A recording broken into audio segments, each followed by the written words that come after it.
Hi, this is Elaine Marsden, and in the next 10 to 15 minutes, I'm going to be talking about the art and the science of email marketing. First of all, why you should be considering email marketing. Well, first of all, it's very low cost. It's personalized. You can target it to segments of your database. You can also have calls to actions so that people will click through to your website or download a PDF, etc. The great thing is that you can track responses, you can see what percentage of people have done what, and of course you can also include content sharing so that people can share your content with their social media channels. And the great thing about this whole thing is that it's immediately distributed to your list. So there's all kinds of reasons why you should be considering email marketing as part of your mix. Now, some of the downfalls of email marketing is that for a start, you might have very low open rates, you might have a very high opt-out rate, and in fact, your emails may get caught in spam filters. So over the next 10 or so minutes, I'm going to be talking to you about what you can do to avoid all of those problems and so much more besides. When you use email marketing, you get a great return on your investment. For a start, did you know that there are in fact 3 times more email accounts than there are Twitter and Facebook accounts combined? People are still using email. People read their emails on their cell and mobile phones. So it's really important that you make sure that your emails are mobile friendly. So let's have a look. 91% as well of people are actually checking their emails every day. And that's probably you. It certainly is me. And why do your messages fail? Well, it's probably to do with lack of trust, or that they don't associate you as a sender with offering value. You might also not have a strategy in place, and that's important. And measuring the results. Do more of what works and ditch what's not working for you. So best practice with email marketing is to be continually developing trust and constantly delivering value. So let's take a look at how we can work with our list of contacts. I'm going to assume that the contacts in your database have given you permission, whether it's express permission or implied permission, for you to send them emails. If you're in any doubt, read up on all the anti-spam rules and regulations.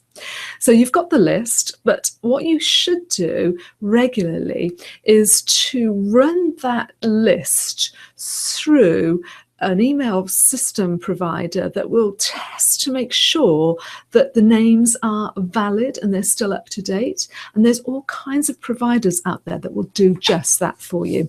The one that I'm going to recommend, and there are a number of them, is called Litmus. So it will test and track your emails. Now, to get started, you can set up a free 7-day trial. And how that will work is that it will take a look at all of the emails that you upload, and it will make sure that the email addresses are valid. And then obviously then you know that your list is as good as it's going to be, and you can use that as the basis of your email marketing campaigns. But it may be worth you just setting up a trial just to check the validity of your emails. So let's make sure that quality is our top priority. And there are several things that we're going to do to ensure that. First of all, we're going to check and recheck to make sure that everything is grammatically correct and the spelling is perfect. We're going to check as well with our mail merging, because there's nothing worse than somebody receiving an email that I get frequently from one particular provider that says hi and then comma instead of my first name. So if you are going to be using the person's first name, make sure that you've got their first name in your database. Otherwise, it will not have the desired effect. Also, you're going to make sure that your imagery, the pictures that you use are the right size and that they've got alt tags on them. I'll talk to you about that later. Everything needs to be easy to read and straightforward. And how often you send your email depends really on what you've got to say.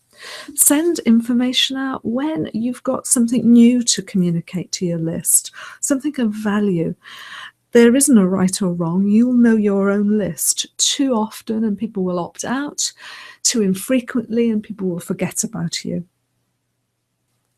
There's an art to creating excellent subject lines, because don't forget, this is the make or break, whether somebody is going to open and read your message or not. So I'm grateful to unbounce.com for this part of their infographic.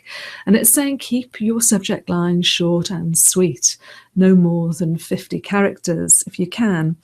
And a quote from MailChimp, which I really like, says that the best subject lines tell what's inside. The worst subject lines sell what's inside. So I would say that you may need to spend almost as much time on your subject lines, making sure they're top quality on those, as you do on the body copy of the email. In an ideal world, the sales funnel would look something like this. You send your emails, they get delivered to the inbox, the email gets through spam filters, the recipient opens, reads, clicks on links, and a conversion to a sale takes place. But actually, there are a few steps along the way that can stop this process. And one of them is your email getting stuck in spam filters.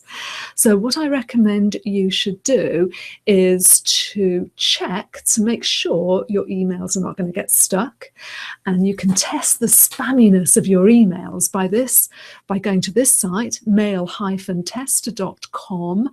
And what you can do there is send your first or your email that you've created to mailtester.com and check your score.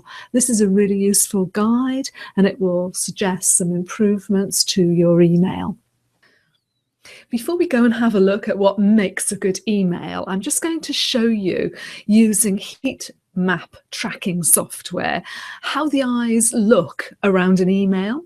As you can see with this advert here for Dolce & Gabbana, you can see how the eyes focus on Scarlett Johansson's face first in this Dolce & Gabbana ad. Then they go on to have a look at the product. And you can see some other animated heat maps. So I would definitely recommend you take a look at that. It's fascinating viewing. And bear in mind, the application for this when you're composing your email is to put the important stuff in the top left-hand corner of the screen. Now let's take a look at inside the template editor. The principles I'm going to share with you will apply to your editor. I happen to be using Acti Marketing, but the principles will be the same for the one you're using, I'm sure.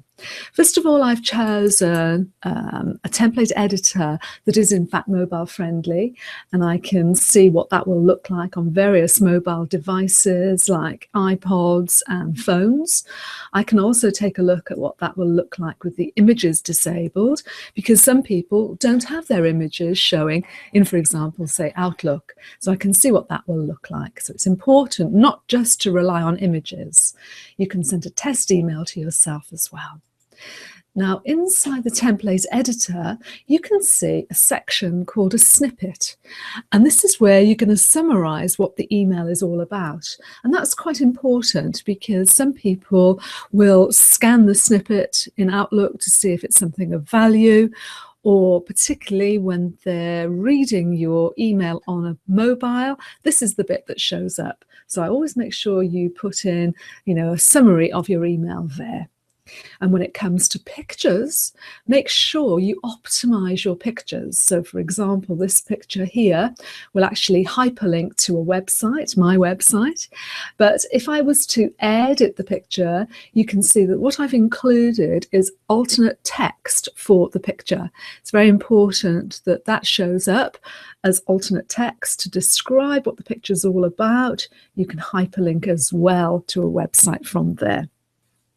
So in the body of the message, first of all, you want to make sure that you have personalized it using merge fields. This is pulling out merge fields from the database, first name. I like that. You can use salutation if you prefer. I've also got a call to action. Click here to watch the video, which hyperlinks to YouTube. At the very bottom, you can also see what's included is the share button, so people can actually share that content to their social media sites as well. And don't forget, if you want to change the footer, you can do so here. So compose your message, make sure you're offering something of value, and then you're ready to send that out to your segmented group of contacts. So once you've crafted your email template and you've tested it and you've identified a group of contacts that you're going to send that to, then you need to start to analyze the results which come in straight away. This is an email that I sent out just last week, and it was a thank you email for people who'd filled out a survey of mine. And in fact, I got a fantastic open rate, 61%. Normal open rates are going to be anything between 15 and 20%. But what's more important than open rates, in actual fact, are the click-through rates. So you do have to have links on your email template with strong calls to action. And there you can see that I've got a 19% click-through rate there, which is very good, partly because I was offering a free gift, so a lot of people were interested in that. But the reports, the results are really important, where you can see just what you're doing well so that you can do more of that. Now let's summarize everything we've learned with some best practices. First of all, you're going to define your objectives. You're going to build trust by delivering great content. You're going to keep on top of your data by cleaning it regularly. Get rid of all of those people who opt out and also those email addresses that bounce. You're going to consider the timing and the frequency with which you send emails, and that's a matter of testing and measuring. There's no right answer here. It just depends on your business. Now, I would suggest that you take a look at who the emails are coming from. It's much better if the emails come from Elene at betteractnow rather than info@betteractnow. Don't forget to personalize the content. Use merge fields, so you're calling them by their first name, and you can even add merge fields into the body of the message. Also, it's possible to put a merge field in the subject line too. You're going to check to make sure that you don't get caught in spam filters by running tests, and you're going to keep going with your email campaigns. Don't give up. It's always a matter of testing and measuring. So it really is worth learning the art and science of email marketing. Because when you think about it, that database of customers is a very valuable resource to your business. And it's also so much easier to sell to an existing customer than a brand new cold prospect. If you've got any questions as a result of this video, please get in touch. I'd be happy to help.